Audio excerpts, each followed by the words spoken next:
BRS అధినేత కేసీఆర్కు deputy CM బట్టి విక్రమార్క సవాల్ విసిరారు. బీఆర్ఎస్ పాలనలో అప్పులపై కేసీఆర్ స్పందించాలన్నారు. గత ప్రభుత్వ హయాంలో మొత్తం 8,21,000 కోట్ల అప్పులు అని, మొత్తం అప్పుల్లో గత ప్రభుత్వ బకాయిలు ఉన్నాయని తెలిపారు. అప్పులు అన్ని వాస్తవాలు కాదా, వీటిని ఎవరు చెల్లిస్తారని ప్రశ్నించారు. అప్పులపై కేసీఆర్ సమాధానం చెప్పాలని డిమాండ్ చేశారు. అప్పులను తక్కువ చేసి చూపేందుకే కేటీఆర్, హరీష్ ప్రయత్నిస్తున్నారని మండిపడ్డారు. వాస్తవాలను ప్రజల దృష్టికి తేవాలన్నారు. బీఆర్ఎస్ నేతల అబద్ధాలు ప్రజల్లోకి వెళ్లకూడదన్నారు. అప్పుల భారం రాష్ట్రంపై వేసింది నిజం కాదా అని ప్రశ్నించారు. బుకాయింపులు, అసత్యాలతో ఎన్నాళ్ళు మోసం చేస్తారంటూ డిప్యూటీ సీఎం బట్టి విక్రమార్క ఆగ్రహం వ్యక్తం చేశారు.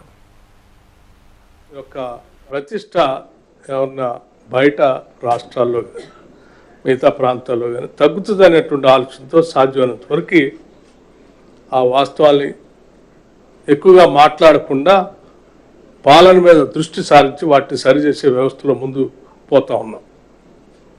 అయినప్పటికి కూడా కావాలని పదే పదే ఇంకా అబద్ధాలు చెప్తా ఉంటే తప్పనిసరి పరిస్థితులు ఈరోజు బయటకు వచ్చి వాస్తవాలు చెప్పాలనేటువంటి ఆలోచనతోనే వచ్చాం. హరీష్ రావు గారు, కేటీఆర్ గారు, మేము ముఖ్యమంత్రికి మంత్రులు ఛాలెంజ్ విసురుతున్నాం, రండి సమాధానాలు చెప్పండి అంటున్నారు. అనేక సందర్భాల్లో వాళ్ళు మీరే మాట్లాడుతూ ఉన్నారు, మా నాయకుడు కేసీఆరే, వారే వస్తారు, వారే పాలిస్తారు అని. చేసింది అప్పులు, రాష్ట్రాన్ని సర్వనాశనం చేసింది కేసీఆర్ అని. భవిష్యత్తులో మళ్ళీ ఆయనే వస్తున్నారు, మళ్ళీ మీరే చెప్తుంటారు. మరి మధ్యలో మీ సంగతి ఏంది? అసలు అబద్ధాలు పోగేసుకొని ప్రచారం చేయటం తప్ప ఈ చేతుల్లో ఏముంది? 10 సంవత్సరాలు ఈ రాష్ట్ర ముఖ్యమంత్రిగా పనిచేసిన కేసీఆర్ గారికి సవాల్ విసురుతున్నాం, స్పష్టంగా చెప్తా ఉన్నాం. నేను అనేక అంశాలపైన మాట్లాడటానికి సిద్ధంగా ఉన్నాను.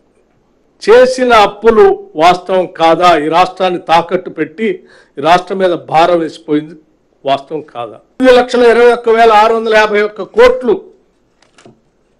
మీరు బకాయి పెట్టిపోయారు కదా అప్పులు చేసి. ఇది వాస్తవం కాదా? ఇవి చెప్పండి. మీరు ఈ బకాయిలు అన్నీ ఇవాళ రాష్ట్రం చెల్లించాల్సిన అవసరం లేదు, కేసీఆర్ చెల్లిస్తాడు, రాష్ట్రం మీద అప్పు లేదని చెప్పండి. మరి చెల్లించండి. మరి మీరు కేసీఆర్ చేసిన అప్పులే కదా ఇవి. మాట్లాడితే బుకాయించడం, మేము గతంలో పాలన చేసినప్పుడు మాకు సంబంధం లేదు ముఖ్యమంత్రి గారు అంటారు, రేపొద్దున కూడా మాకు సంబంధం లేదు ఆయనే వస్తాను అంటుంటారు. మధ్యలో మాత్రం మేమే వస్తాం సమాధానాలు చెప్పాలని అడుగుతాం. దేనికి మీకు ఏముందని సమాధానం చెప్పేది? అసలు వెనక లేదు, ముందు లేదు, గతం లేదు, భవిష్యత్తు లేదు. మీకు యొక్క